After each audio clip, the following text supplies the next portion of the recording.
ఓం సమర్థ సద్గురు సాయినాథ్ మహారాజ్కి జై. ఓం సాయిరామ్. మన బాబా కుటుంబ సభ్యులందరికీ నమస్తే అండి. హాయ్ ఫ్రెండ్స్, అందరికీ కూడా గురువారం శుభాకాంక్షలండి. మీ అందరిపైన షిరిడీ సాయినాథుని ఆశీస్సులు ఉండాలని, మీరు ఎప్పుడూ క్షేమంగా సంతోషంగా ఆరోగ్యంగా ఉండాలని, మీరు అనుకున్న పనులన్నీ నెరవేరాలని మనస్ఫూర్తిగా బాబాగారిని కోరుకుంటున్నానండి. ఇంక ఈ రోజైతే ఉదయమే మా బాబు చేత అయితే పూజ చేయించేసానండి. మా బాబు చేశాడనమాట. ఈరోజు మా బాబుది పుట్టినరోజు అండి. ఇంక అందువల్ల బాబు చేత చేయించానండి. బాబాగారి ఆశీస్సులు అలాగే మీ అందరి ఆశీస్సులు కూడా మా బాబులకు ఉండాలండి. మీ అందరికీ కూడా మంచి జరుగుతుందండి. అందరూ కోరికలు తీరుతాయి, అందరూ సంతోషంగా ఉంటారు ఫ్రెండ్స్. ఇంక ఈరోజు వీడియోలోకి వెళ్ళిపోదామండి. ఈరోజు మన బాబాగారు ఏమంటున్నారంటే, తల్లి ఈరోజు నువ్వు గుడ్ న్యూస్ వింటావమ్మా. నా మీద నమ్మకంతో ఈ 3 పువ్వులలో ఒక పువ్వునైతే తాకు తల్లి అని అయితే మన బాబాగారు ఒక మంచి సందేశం తీసుకువచ్చారండి. మరి మన బాబాగారు చెప్పబోయే ఆ శుభవార్త ఏమిటో, ఆ గుడ్ న్యూస్ ఏమిటో బాబాగారి మాటల్లోనే తెలుసుకుందామండి. ఫ్రెండ్స్, మీరు తమ్మునేలు చూశారు కదండి. మీరు మందార పువ్వులు కానీ, తామర పువ్వు కానీ, గులాబీ పువ్వులు కానీ, మీకు నచ్చినవి ఒకటి బాబాగారిని స్మరిస్తూ మనసులో అనుకోండి. బాబాగారు ఏం చెప్పబోతున్నారో బాబాగారి మాటల్లోనే తెలుసుకోండి ఫ్రెండ్స్. ముందుగా అయితే చిన్న రిక్వెస్ట్ అండి, మన వీడియోస్కి అయితే ఒక చిన్న లైక్ ఇవ్వండి ఫ్రెండ్స్. ఇంక వీడియోలోకి వెళ్ళిపోదామండి. ముందుగా అయితే మందార పువ్వులండి. మందార పువ్వులు తాకిన వారి గురించి మన బాబాగారు ఇలా అంటున్నారు. మందార పువ్వులు తాకిన నా బిడ్డ ఎవరైతే ఉన్నారో, తల్లి నీ కోసం నువ్వు ఆశపడ్డ విషయం ఈరోజు తీరబోతుంది తల్లి. కానీ నీ మనసులో ఏముందో చెప్పనా తల్లి, నాకు ఏమీ జరగదు, నేను దురదృష్టవంతురాలిని, నా జీవితంలో కష్టమే ఉంది, మనసులో దిగులే ఉంది అని అంతా కూడా వ్యతిరేకంగా ఉన్నావు తల్లి. అలా ఎందుకు తల్లి చెప్పు, నేను మంచిదానిని కాను, నేను పాపిని అని అనుకుంటే అలానే అనిపిస్తుంది. నువ్వు ఎవరికీ కూడా అన్యాయం చెయ్యవు కదా, మరి ఎందుకు నీకు అంత దిగులు? నిన్ను నా బిడ్డగా అనుకుంటున్నాను, నీ కోసం ఏదైనా చెయ్యాలి అని నేను అనుకుంటున్నాను తల్లి. కానీ నీ కష్టాలను తలుచుకుని అదే పెద్దది అని నువ్వు ఎంతో బాధపడిపోతున్నావు. ఏదైతే నువ్వు అనుకుంటున్నావో అదే జరుగుతుంది తల్లి. కాబట్టి ఇవన్నీ కాదు, నా కోసం నా బాబా ఉన్నారు, అన్నీ చేస్తారు నా కోసం అని అనుకుని నీకున్న వ్యతిరేక ఆలోచనలన్నీ కూడా మూటగట్టి విసిరేసి పాడేసి నా మీద నమ్మకం ఉంచమ్మా. నీ గెలుపు కోసం నువ్వు ఏమి చెయ్యాలో అది గట్టిగా చెయ్యి. అప్పుడే నీ జీవితం ఒక మంచి దారిలో పడుతుంది. ఇంకొక విషయం, అది ఎవరైనా సరే, గురువైనా, తల్లిదండ్రులైనా, స్నేహితులైనా, బంధువులైనా సరే, వీటి గురించి వాటి గురించి దేని గురించి కూడా వాదించుకు తల్లి. వివాదం వాగ్వాదం వద్దు, అది ఒక తప్పుగా అవుతుంది లేదంటే చెడుగా అయిపోతావు. ఏదైనా సమస్య రావచ్చు, అవును తల్లి. స్నేహితులతో, గురువుతో, బంధువులతో, ఎవరి దగ్గరైనా సరే వారి దగ్గర ఎక్కువ మాటలు అనేవి వద్దు, వాగ్వాదము వాదనలు వద్దు తల్లి. అలా అని నిన్ను తలదించుకుని ఉండమని చెప్పటం లేదు. కొంచెం దూరంగా ఉండు తల్లి. ఏ సమస్యకైనా సరే దూరంగా ఉండు. ఏ సమస్య అయినా నీ దగ్గరికి రాకుండా ఉండాలి అంటే ఏమి చెయ్యాలి? కొద్దిగా మౌనంగా ఓపికగా ఉండు తల్లి. అవతలి వారు నీ గురించి ఏమనుకుంటున్నారో ముందు తెలుసుకుని అప్పుడు మాట్లాడు. నిన్ను ఇష్టపడి నీ మంచి కోరే వారి గురించి ఏమైనా మాట్లాడవచ్చు.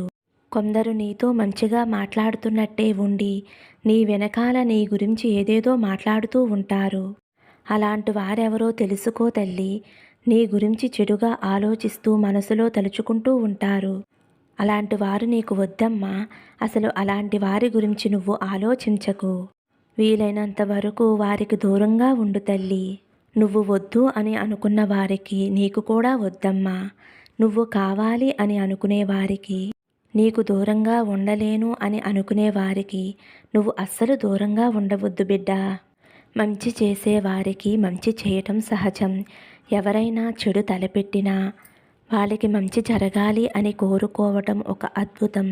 అలాంటి అద్భుతమైన బిడ్డలలో నా బిడ్డవైన నువ్వు ఉండాలి తల్లి. నీకు చెడు చేసిన వారికి నీకు చెడు చేసే సందర్భం దొరికినా కూడా వారిని నా బాబా తండ్రి చూసుకుంటారులే అని వదిలేస్తావు. అలాంటి మంచి గుణం ఉంది తల్లి నీకు. అందుకే నా ఆశీర్వాదం నీకు దక్కిందమ్మా. నువ్వు నా బిడ్డవైనావు. కావున నువ్వు కోరిన కోరికలన్నీ నేను తీరుస్తాను. బలంతో సాధించేదానికంటే మౌనంగా ఓపికగా ఉండి సాధించటం చాలా గొప్పది తల్లి. ఓపికతో ఈ కాలాన్ని దాటేస్తే సంతోషకరమైన జీవితం నీకు ఉంటుంది తల్లి. ఓపికగా సహనంగా ఉండి ఈ కాలాన్ని దాటేయాలి తల్లి. గెలుపు నీ సొంతమవుతుంది బిడ్డ. జరిగిందంతా తలుచుకుని బాధపడవద్దు. నీకు ఏది మంచి జరగాలి అని అనుకుంటున్నావో దాని గురించి మాత్రమే తలుచుకో. చెడు గురించి తలుచుకుని బాధపడవద్దు. అన్ని ఓటములనే కలిపి దానినే ఒక విజయంగా నీకు అందిస్తానమ్మా. మౌనంగా ఉన్న బానిసత్వం కంటే ఆపదతో కూడిన స్వతంత్రం మేలు కదా. ఆత్మాభిమానంతో జీవించు బిడ్డ. నువ్వు ఎవరి దగ్గర కూడా బానిసత్వంగా ఉండకూడదనేదే నా కోరిక తల్లి. ఒక మనిషి ఎదగగలిగే శక్తి తన ఆలోచనలకి మాత్రమే ఉంటుంది. కావున నీ ఆలోచనలు గొప్పవిగా ఉండాలి, అనుకూలంగా ఉండాలి, ధర్మంగా ఉండాలి, న్యాయంగా ఉండాలి. అలా ఉండేలా నువ్వే చూసుకోవాలి తల్లి. కాబట్టి నీ బాబా తండ్రి చెప్పే మాటలు గుర్తుంచుకో అమ్మా. నీతో ఎల్లవేళలా నేను తోడుగా ఉంటాను తల్లి. నేను నీతో ఉండగా భయమెందుకు తల్లి, ఆనందంగా సంతోషంగా ఉండు అనైతే మన బాబాగారు మందార పువ్వులు తాకిన వారి గురించి ఇలా చెప్తున్నారండి. తామర పువ్వు అండి. తామర పువ్వు తాకిన నా బిడ్డ ఎవరైతే ఉన్నారో తల్లి, నువ్వు ఎక్కువగా మనసులో కంగారు పెట్టుకుంటున్నావమ్మా. ఎటువంటి కంగారు పెట్టుకోవద్దు తల్లి. వ్యతిరేక ఆలోచనలు చేయవద్దు. ఈరోజు ఒక ముఖ్యమైన పని మీద వెళుతున్నావు. ఆ పని చక్కగా అవుతుంది తల్లి. ఎటువంటి అడ్డంకులు రాకుండా నువ్వు అనుకున్న పని పూర్తి చేసుకుని చక్కగా ఆనందంగా ఇంటికి తిరిగి వస్తావు. నువ్వు ఎన్నో రోజులుగా ఎదురు చూస్తున్నావు. నువ్వు అనుకున్న పని చక్కగా నెరవేరుతుంది తల్లి. వరుసగా ఎన్నోసార్లు ఆటంకం వచ్చింది అని మనసులో నీకు భయం గూడి కట్టుకుని ఉంది. కానీ అటువంటి భయం నువ్వు పడవద్దు తల్లి. అంతా మంచిగానే ఉంటుంది. అంతా చక్కగా జరుగుతుంది. నువ్వు కోరుకున్నది నీ చేతికి అందుతుంది తల్లి. దానివల్ల నువ్వు ఎంత ఆత్మవిశ్వాసంతో ఉంటావో ఇప్పుడు నీకు లభించింది నీతో జీవితాంతం ఉండిపోతుందమ్మా. ఈ మంచి సమయంలో అది నీ చేతికి రావాలి కాబట్టి ఇంతకు ముందు నువ్వు ఎంత ప్రయత్నం చేసినా ఆటంకాలు ఏర్పడ్డాయి. ఒక ఆటంకం ఏర్పడింది అంటే దాంట్లో అర్థం పరమార్థం ఉంటుంది తల్లి. నువ్వు నన్ను నమ్ముకున్నావు కదమ్మా. నీకు లభించేది ఏదైనా సరే నీకు సంతృప్తి ఇవ్వాలి, ఆనందం ఇవ్వాలి.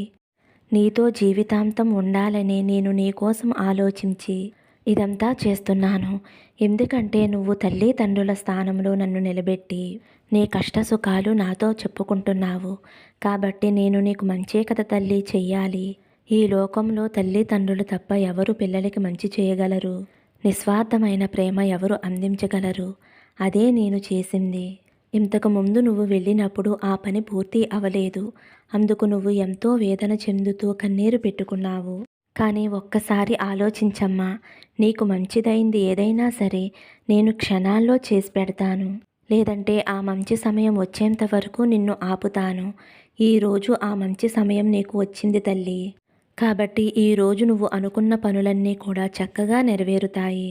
ఇలాగే నువ్వు కోరుకున్నవన్నీ లభించాలని, నువ్వు ఆనందంగా సంతోషంగా ఉండాలని నా ఆశీస్సులు నీకు అందిస్తున్నాను తల్లి అనైతే మన బాబాగారు తామర పువ్వు తాకిన వారి గురించి అయితే ఇలా చెప్తున్నారండి. ఇప్పుడు గులాబీ పువ్వులండి. గులాబీ పువ్వులు తాకిన నా బిడ్డ ఎవరైతే ఉన్నారో తల్లి, ఈరోజు నువ్వు ఒక శుభవార్త వింటున్నావు. ఈ శుభవార్త నీకు చేరాలని నువ్వు ఎన్నో రోజులుగా ఎదురు చూస్తూ ఉన్నావు కదమ్మా. నీకు ఈరోజు ఈ సందేశం ద్వారా నీకు అందిస్తున్నానమ్మా. గత కొంతకాలంగా మీరు ఆర్థిక ఇబ్బందులు పడుతున్నారు. ఆ బాధలు తొలగించటానికి మీరు చేసే ప్రయత్నాలు ఏవీ ఫలించక ఈ రోజు వరకు నానా యాతనలు పడుతూనే ఉన్నారు. అటువంటి బాధలన్నీ తొలగిపోయి మీరు అనుకున్నవి సాధించే సమయం వచ్చింది తల్లి. అందుకే మీకోసమే నేను ఈ శుభవార్త తీసుకువచ్చాను. మీరు అనుభవిస్తున్న బాధలన్నీ కూడా తొలగిపోయి ఆర్థికంగా బలం పుంజుకుంటారు. ముందుగా అయితే మీకున్న రుణబాధలు తొలగిస్తాను. ఎవరికైతే మీరు బాకీ పడి తిరిగి మళ్ళీ ఇవ్వలేక ఇబ్బంది పడుతూ ఉన్నారో వారికి తిరిగి వారి సొమ్ము వారికి చెల్లించటానికి ఈ రోజు నుంచే మీకు ధనం లభిస్తుంది. కొద్ది రోజులలో మీకున్న రుణభారమంతా కూడా తీరిపోతుంది తల్లి. ఆ తర్వాత మీరు కోరుకున్నటువంటి సౌకర్యాలు ఏర్పరచుకోవటానికి అవకాశం లభిస్తుందమ్మా. మీరు కోరుకున్నటువంటి ఇంకొక కోరిక సొంత ఇల్లు కావాలని. ఆ కోరిక ఈ కొత్త సంవత్సరంలో నెరవేరుతుందమ్మా. మీకున్న రుణబాధలన్నీ తొలగడంతో మీ మనసుకి చాలా ప్రశాంతత లభిస్తుంది. కనుక మీకు సొంత ఇల్లు లభించిన తర్వాత మీకు ఇంకా ప్రశాంతత ఏర్పడుతుందమ్మా. మనిషి ఉండటానికి ఒక ఇల్లు, తినటానికి తిండి, కట్టుకోవటానికి బట్ట, ఇవి అతి ముఖ్యమైన అవసరాలు. వీటికి ఎటువంటి లోటు లేనివాడే ఈ ప్రపంచంలో హాయిగా బ్రతకగలరు. వీటికి మీకు ఏనాడూ కూడా లోటుండదు తల్లి. మీ ఆర్థిక అవసరాలన్నీ నెరవేరుతాయి. ఆర్థికంగా మీరు ఒక మంచి స్థాయికి వెళతారు. ఎందుకంటే మీరు ఇప్పటి వరకు పడిన కష్టాలలో ఆర్థిక విషయాలలో ఎలా ఉండాలి అని మీరు తెలుసుకున్నారు. కాబట్టి వచ్చిన ధనాన్ని సద్వినియోగపరుచుకొని మీకు ఉన్న దానిలో లేని వారికి సహాయం చేస్తూ మీ జీవితాన్ని ఆనందంగా గడపండి తల్లి. నా ఆశీస్సులు మీకు, మీ కుటుంబానికి ఎప్పుడూ ఉంటాయమ్మా. మీరెప్పుడూ కూడా జీవితాన్ని ఆనందంగా సంతోషంగా గడుపుతారు తల్లి అని అయితే మన బాబాగారు ఈరోజు మనందరి కోసం ఒక మంచి సందేశం అందించారండి. మరి మన బాబాగారు ఏం చెప్పినా మన మంచి కోసం, మనకి ధైర్యం చెప్పడం కోసం చెబుతారు కదండి. మరి బాబాగారు అందించిన ఈ సందేశం మీ అందరికీ కూడా నచ్చింది అనుకుంటున్నాను ఫ్రెండ్స్. నచ్చితే కనుక ఒక చిన్న లైక్ ఇవ్వండి. అలాగే ఫస్ట్ టైం చూసేవారైతే మన బాబా భక్తి ఛానల్ తప్పకుండా సబ్స్క్రైబ్ చేసుకోండి ఫ్రెండ్స్. సర్వే జన సుఖినో భవంతు. సమస్తం సద్గురు సాయినాథార్పణమస్తు. శుభం భవతు. జై సాయిరామ్.